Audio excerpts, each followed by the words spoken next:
A lot of this isn't going to make sense to you, and I'm sorry about that. I'm just going to start at the beginning, with the house.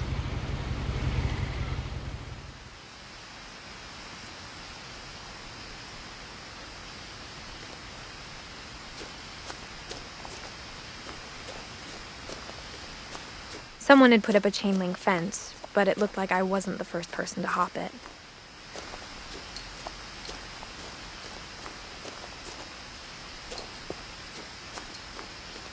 My brother Milton disappeared when I was 4. It was like the house just swallowed him up.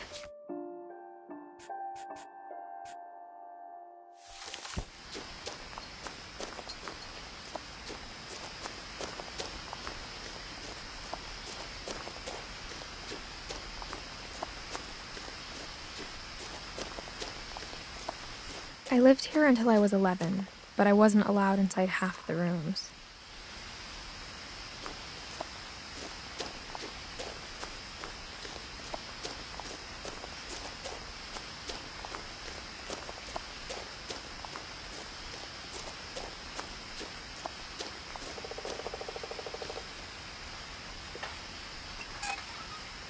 Inside the mailbox were bills from 7 years ago, marked urgent, open immediately.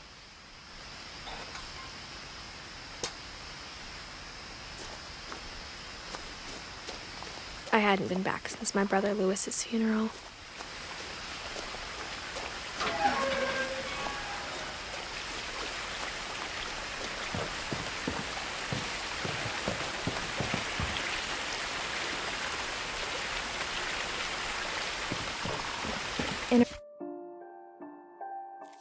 Well, my mother left me a key, but didn't tell me what it unlocked. Maybe she thought I'd know. Or she thought that the mystery would be enough to bring me back.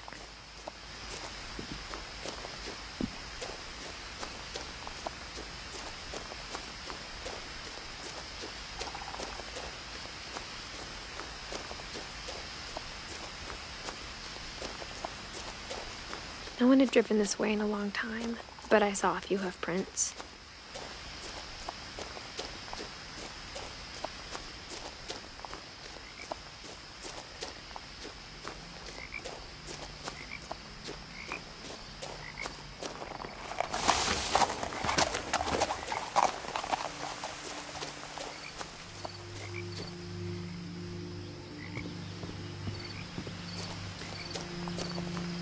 The truth is, even after I inherited the house, I never thought I'd come back to it.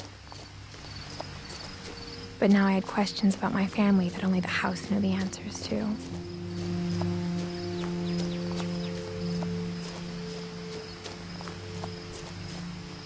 The house was exactly like I remembered it, the way I'd been dreaming about it.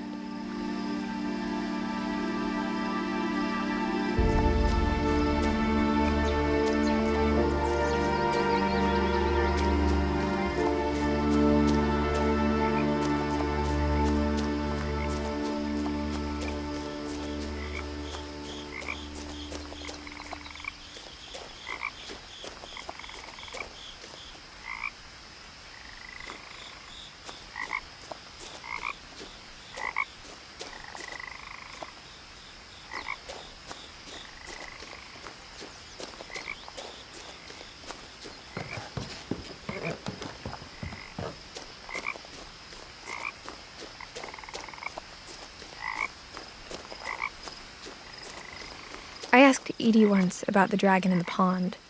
She said it had killed her husband. I was 6. It seemed like an odd joke to me, even then.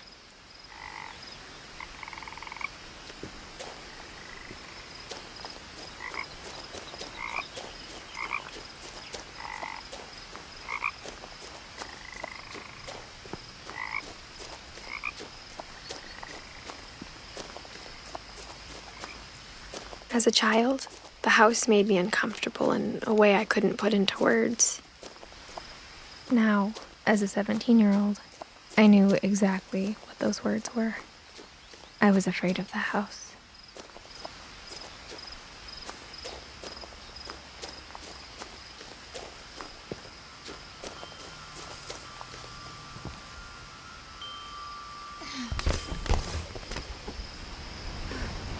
Crawling through the doggy door used to be a lot easier when I was 11.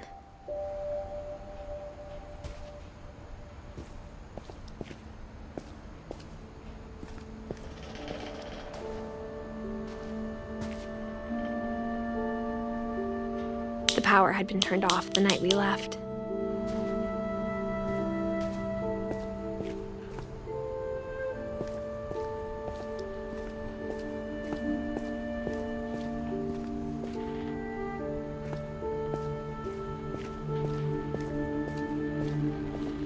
For the first time in years,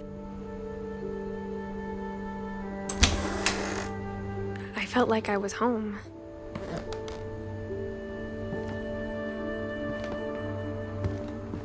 But instead of a family, there were just memories of one.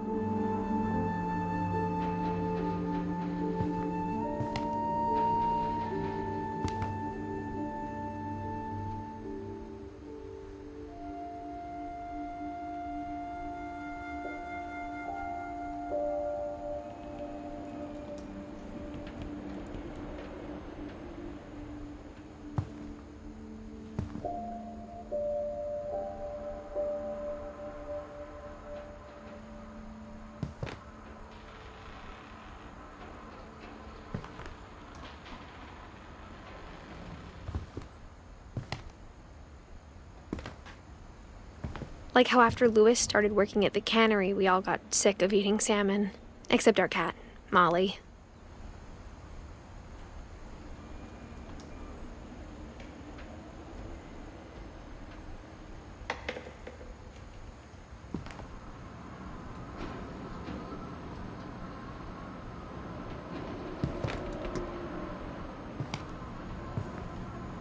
Or how only one restaurant would deliver to our house. So we had Chinese a lot.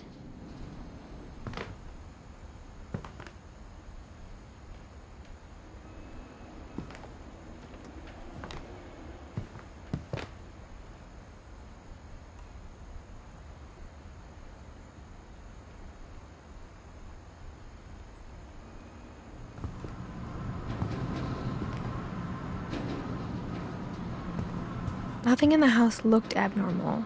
There was just too much of it, like a smile with too many teeth.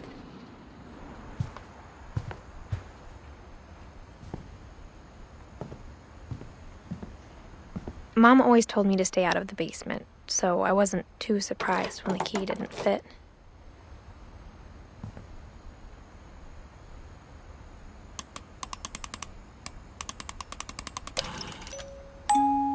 Great-Grandpa Sven built a music box for Barbara, along with the rest of the house.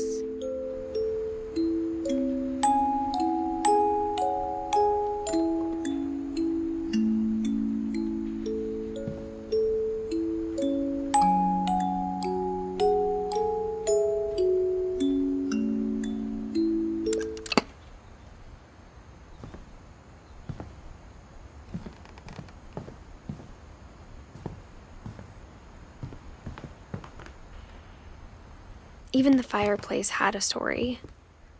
Edie told me the bricks came from the original house, after it sank.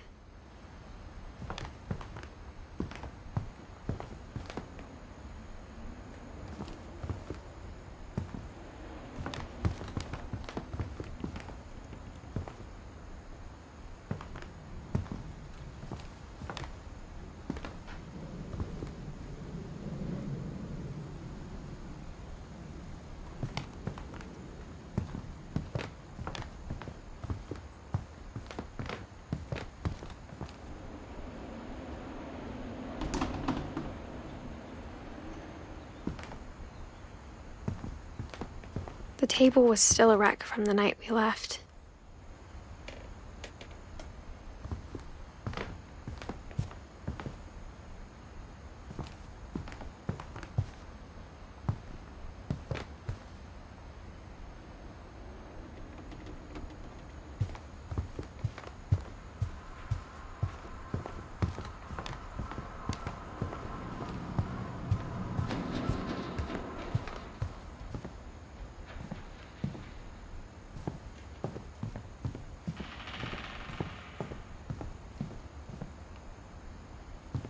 My mom wasn't much of an optimist, but she never stopped believing that my brother Milton was alive.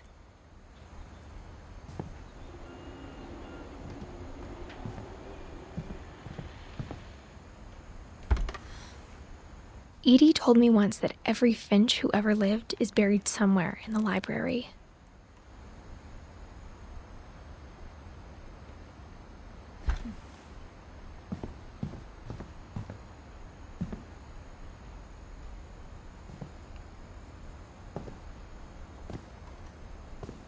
After Milton disappeared, Mom sealed up all the bedrooms.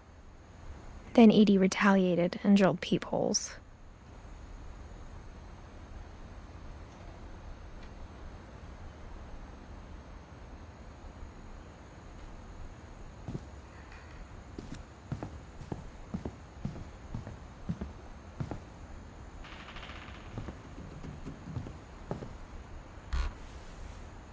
Molly always seemed like a girl I could imagine being friends with, if she hadn't died in 1947.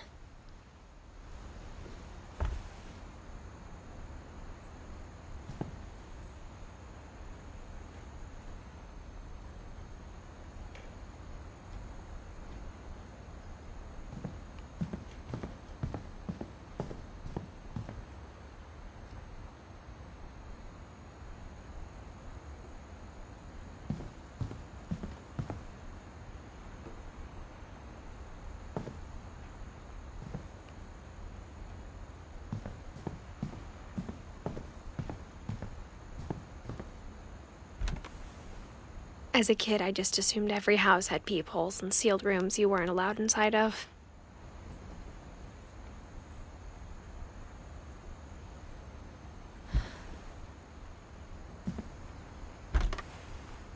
My Grandpa Sam spent 7 years sharing a room with his dead brother, Calvin.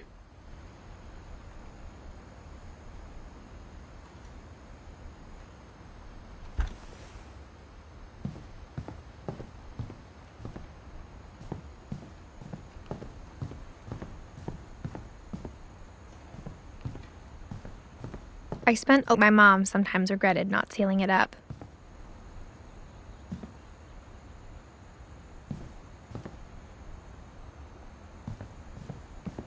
Lewis told me there were secret passages, but I never believed him.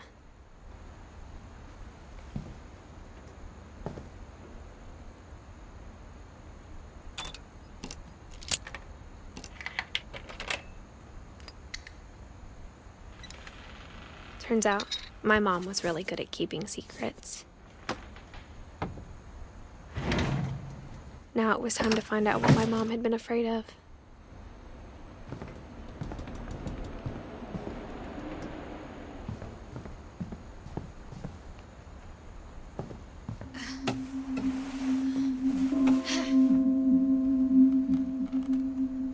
Reading this, maybe it sounds like I had a plan.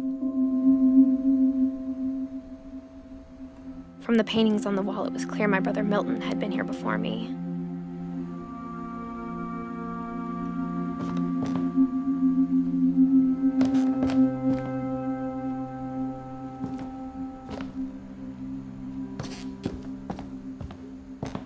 But I had no idea what was behind that door.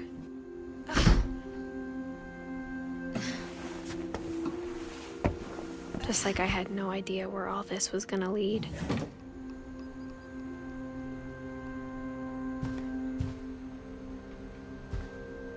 I grew up looking at Molly's room through the peephole.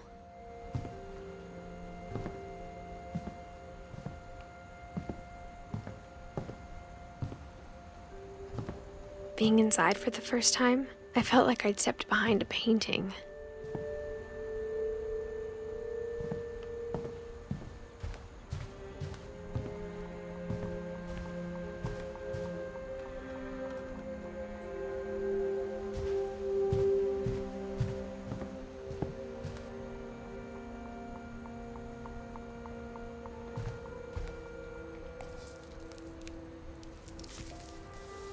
December 13th, 1947. Dear Diary, I'll be gone soon, but I wanted to tell somebody about what's gonna happen. It started when Mom sent me to bed without dinner.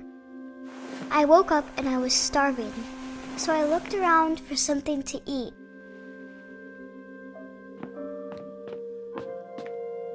The gerbil food was dry, but I didn't mind it.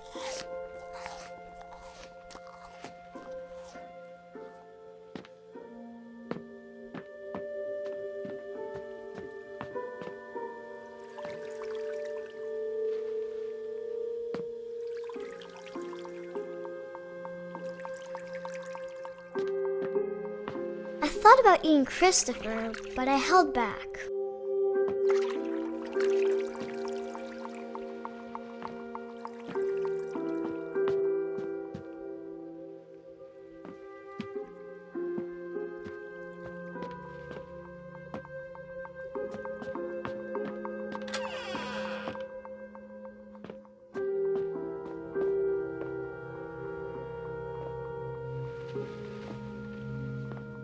I kept eating and eating.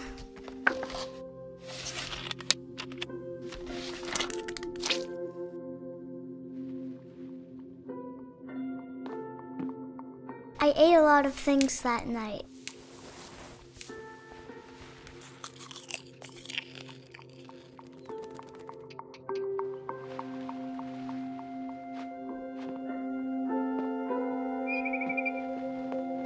Then I heard chirping outside my window. It was a barn swallow going back to her nest. I reached out for her.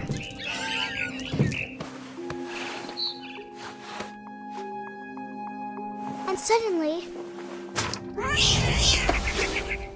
I was a cat. I tried to be quiet, but the bird was really scared.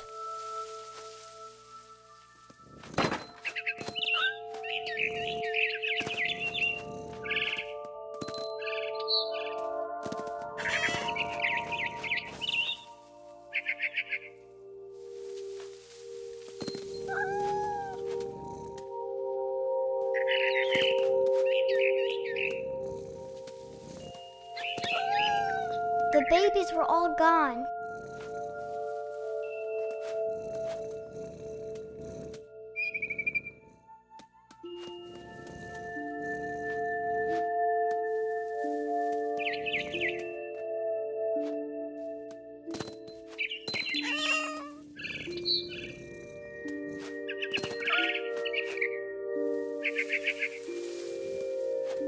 I jumped and I almost got her.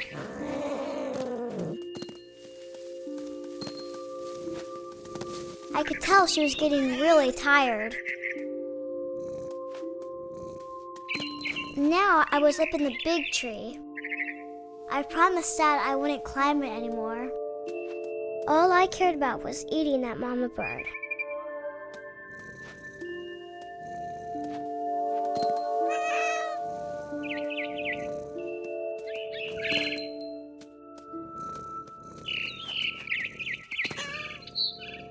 I gobbled her up. And suddenly, I was an owl. First, all I heard was the wind. Then I heard little teeth nibbling in the grass.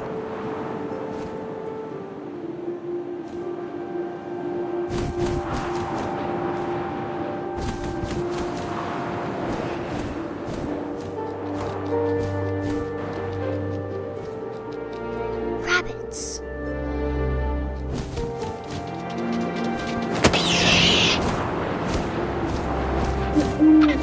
I imagined his face looking up and seeing mine through my talons. I swallowed him up, and I didn't chew one bit. Then I flew off to find something bigger.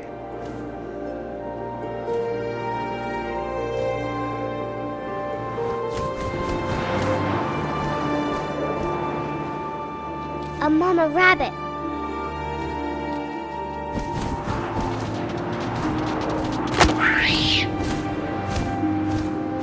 She was almost too big to carry.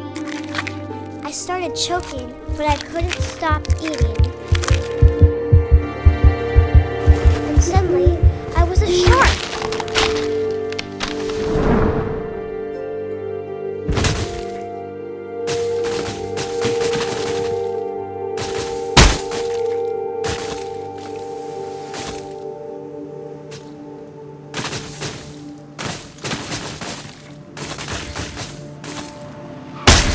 I rolled off a cliff and into the ocean. Now, I was hungrier than ever.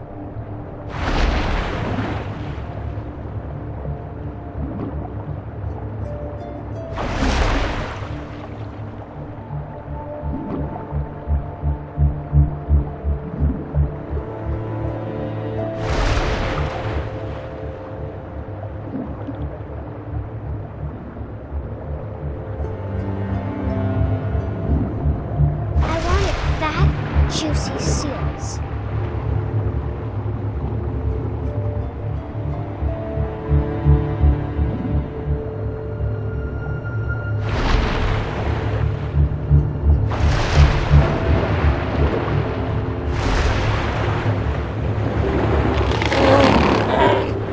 I tore off her flipper and it tasted really good.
So hungry, I jumped out of the water. When I opened my eyes, everything had changed.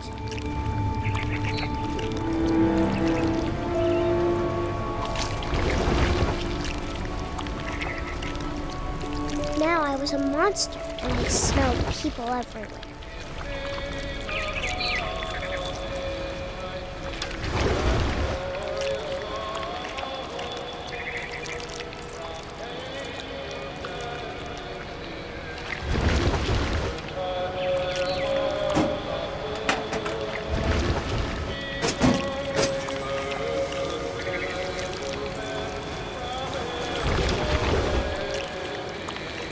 I was big, but I moved real quiet.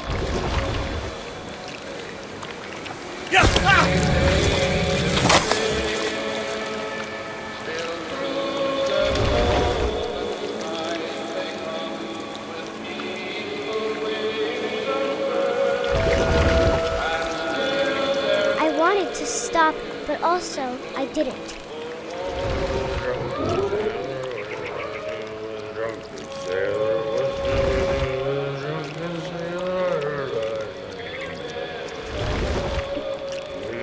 Belly with a rust.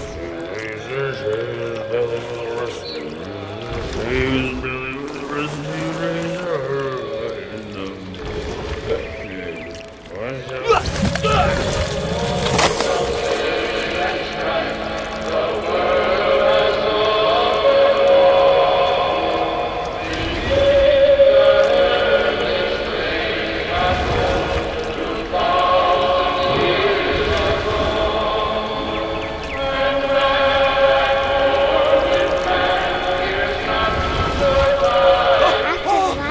messenger, I was still hungry. And across the water, I smelled something new. Something I had to have, so I swam towards it.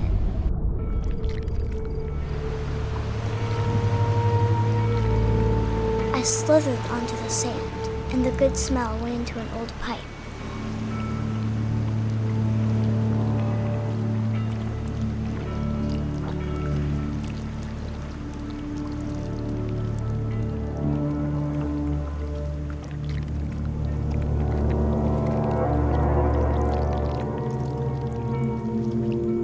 I got closer and closer.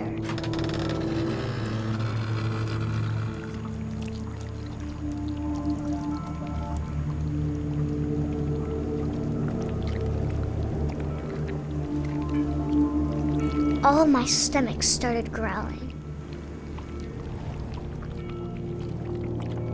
And suddenly, I was me again. I held my breath for a long time, but I couldn't hear anything. I think it's waiting for me to fall asleep. But it's not going to wait much longer. It needs to feed, and we both know I will be delicious.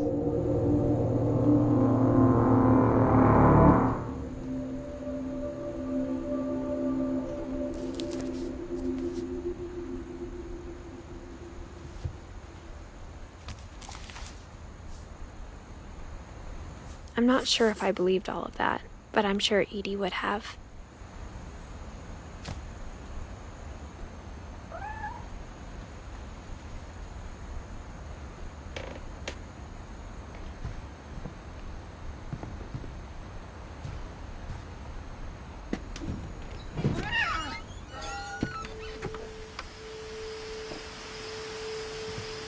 This will be obvious later, but my mom never told me any of these stories.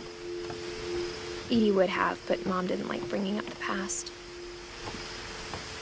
Though, when we adopted a stray kitten, she was the one who named it Molly.